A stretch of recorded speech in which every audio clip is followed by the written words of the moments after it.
అందరికీ నమస్కారం అండి. నిన్న ఒక ఇన్సిడెంట్ గురించి ఒకసారి ఫ్రెండ్స్ అందరితోనూ పంచుకోవాలి. రాజమండ్రి ప్రజలే కాదు, ఎవరైతే ఫేస్బుక్లో ఉన్న ఫాలోవర్స్ కానీ మిత్రులు కానీ వీళ్ళందరితో కూడా ఒక విషయాన్ని మీ అందరికీ తెలియపరచాలి. అంటే తెలుగుదేశం ప్రభుత్వం వచ్చిన దగ్గర నుంచి కూడా ఒక రకమైన దుష్ప్రచారాలు మా పైన, ప్రత్యేకించి రాజమండ్రిలో ఒక విష సంస్కృతి ప్రారంభమైంది. ఆ విష సంస్కృతి ఏంటి? అసలు నిన్న జరిగిన ఒక సంఘటన మోరంపూడి ఫ్లైఓవర్ దగ్గర, ఆ జంక్షన్ దగ్గరికి మాజీ ఎంపీ గారు మురళీమోహన్ గారు, ప్రస్తుత ఎంపీ గారు పురంధరేశ్వరి గారు, అదేవిధంగా స్థానిక ఎమ్మెల్యే కూడా, వీళ్ళు ముగ్గురు కూడా వచ్చి ఒక రకమైన ఫ్లైఓవర్ కట్టించింది మేమే అని ఆనందపడే కార్యక్రమం చేస్తూ ఉన్నారు. మీరు క్రెడిట్ తీసుకుంటే తీసుకోండి, దానికి ఏం నా అభ్యంతరం ఏం లేదు. కాకపోతే ఫస్ట్ అంశాల గురించి వారీగా అక్కడ ఉన్న ముగ్గురికి కూడా ఏమీ తెలియదు.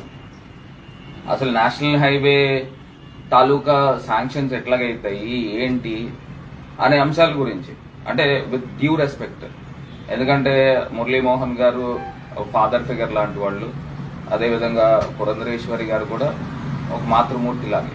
నేను వాళ్ళిద్దరినీ ఆ రకమైన గౌరవం ఇస్తాను. కాకపోతే ఎవరైతే స్థానిక ఎమ్మెల్యే ఉన్నాడో అతనికి అవగాహన లేదో లేకపోతే అతి తెలివితేటలో నాకేదో తెలీదు. అసలు మోరంపూడి ఫ్లైఓవర్ ఒక్కసారి శాంక్షన్ అయిన తర్వాత పురంధరేశ్వరి గారు చెప్పినట్టు రెండో శిలాఫలకం ఎలా చేసుకుంటారు, కమెన్స్మెంట్ ఆఫ్ వర్క్ అని. అంటే నేను చేసిన పొరపాటు ఏంటంటే ఆ పెద్ద ఆయన మురళీమోహన్ గారు గౌరవం ఇవ్వడమే. అసలు ఫ్లైఓవర్ క్యాన్సిల్ అయింది మొర్రో అని చెప్తా ఉన్నా. నేను చెప్పే అంశం ఏంటంటే, ఒకసారి ఆమె చెప్తా ఉన్నారు కదా, దేశంలో ఒక్కసారి వర్క్ స్టార్ట్ అయిన తర్వాత రెండోసారి కమెన్స్మెంట్ ఆఫ్ వర్క్ ఎక్కడ జరుగుతుంది, ఆ శిలాఫలకం వేసుకోవడం నేను ఇప్పుడు దాకా చూడలేదని చెప్తా ఉన్నారు. మరి మీకు తెలుసో తెలీదో, దేశంలో ఒకసారి శాంక్షన్ అయిన తర్వాత రెండోసారి ఎక్కడైనా శాంక్షన్ అవుతుందండి? దట్ గవర్నమెంట్ ఆఫ్ ఇండియాలో ఏదైనా ఉంటే రెక్టిఫికేషన్ జరుగుతుంది. ఇవాళ మోరంపూడి ఫ్లైఓవర్ దగ్గరకు వచ్చేసరికి 29/3/2022 మొత్తం ఒక 5 ఫ్లైఓవర్లు, Jonnada flyover, Undarajavaram flyover, Tetali flyover, అదేవిధంగా కైకవరం ఫ్లైఓవర్, మోరంపూడి ఫ్లైఓవర్, 5 ఫ్లైఓవర్లు శాంక్షన్ అయినాయండి. అసలు ఎట్లా జరుగుతుంది అంటే, నేను ఆన్ పేపర్ రికార్డెడ్ గా తీసుకోవాల్సింది, ఎవరైతే ఇక్కడికి వచ్చిన సీజీఎం అజ్మేర్ ఖాన్ గారు, ఆయన వచ్చినప్పుడు బైపాస్ రోడ్ వచ్చేసింది, దివాన్ చెరువు నుంచి గుండుగోలను వెళ్లే బైపాస్ రోడ్ వచ్చింది. సో వైజాగ్ నుంచి వచ్చే ట్రాఫిక్ అంతా దివాన్ చెరువు మీదుగా బైపాస్ రోడ్కి వెళ్ళిపోతుంది. సో ఇటు మోరంపూడి మీదకి ఎవరు రారు అని చెప్పేసి అది రిపోర్ట్ రాసుకుని, నెగిటివ్ రిపోర్ట్ రాసుకుని అది పక్కకి వెళ్ళిపోయింది, ల్యాప్స్ అయిపోయింది. దాని తర్వాత ఎంత కొట్లాడానో, పార్లమెంట్ వేదికగా నేను ఎన్నిసార్లు మాట్లాడాను, ఆ వీడియోలు కూడా చూపిస్తాను. నేను ఇన్నిసార్లు మాట్లాడి మినిస్టర్ ఆయన నితిన్ గడ్కరీ గారు ఆయన స్వయంగా రెస్పాండ్ అయ్యి విల్ సీ ఇట్ అనే పదాలు తీసుకుని వచ్చిన తర్వాత అసలు ఈ రకమైన దుష్ప్రచారము, విష సంస్కృతి ఏంటండి? అసలు మోరంపూడి ఫ్లైఓవర్ సంవత్సరంన్నర క్రితం దాకా ప్రారంభమే కాల. మురళీమోహన్ గారు వెళ్ళిపోయి దగ్గర 5-6 సంవత్సరాలు అవుతుంది. అసలు ఎందుకు జరుగుతుంది?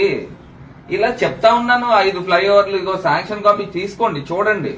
నేను ఆ రోజు చేసిన తప్పు ఏంటంటే, అది ఏదైతే ల్యాబ్స్ అయిపోయిందో ఆ ల్యాబ్స్ తీసేసేవలసింది, తీసి ఫ్రెష్ గా నేను ఫౌండేషన్ అని వేయవలసింది.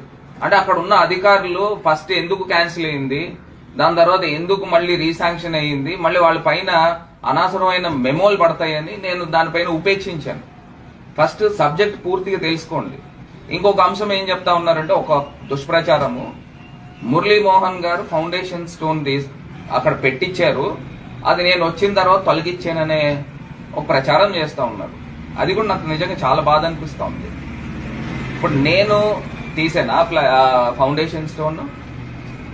ఎప్పుడైతే అక్కడ ఉన్న అధికారులు అది రోడ్డు మధ్యలో అంటే ఒక కార్నర్కే పెట్టినప్పటికీ కూడా ఆ ఫ్లైఓవర్ ఎక్స్టెన్షన్ రోడ్ వైండింగ్ లో ఏదైతే అక్కడ డ్రైనేజ్ కడుతున్నారు, పెద్ద కల్వర్ట్, ఆ కల్వర్ట్ కట్టే ప్రాంతం దగ్గర ఆ శిలాఫలకం ఉంది. అది హైవే అధికారులు తొలగించి ఉండొచ్చు, లేకపోతే అప్పుడున్న కాంట్రాక్టర్స్ తొలగించి ఉండొచ్చు. దానికి నాకు ఏం ప్రమేయము? అసలు ఎక్కడికి వెళ్ళిపోతా ఉన్నాము? ఇప్పుడు సాక్షాత్తు నితిన్ గడ్కరీ గారిని రాజమండ్రి తీసుకుని వచ్చారు, కేవలం ఈ మోరంపూడి ఫ్లైఓవర్ కి కొట్లాడి తీసుకుని వచ్చారు. ఆర్ట్స్ కాలేజీలో ప్రోగ్రామ్ పెట్టించాం. మళ్ళీ ఆయనకి ఇక్కడ కడియం నర్సరీస్ గురించి చాలా గొప్పగా ఎక్స్ప్లెయిన్ చేసి ఆ కడియం నర్సరీస్ వంకన ఆయన రాజమండ్రి తీసుకుని వచ్చాం.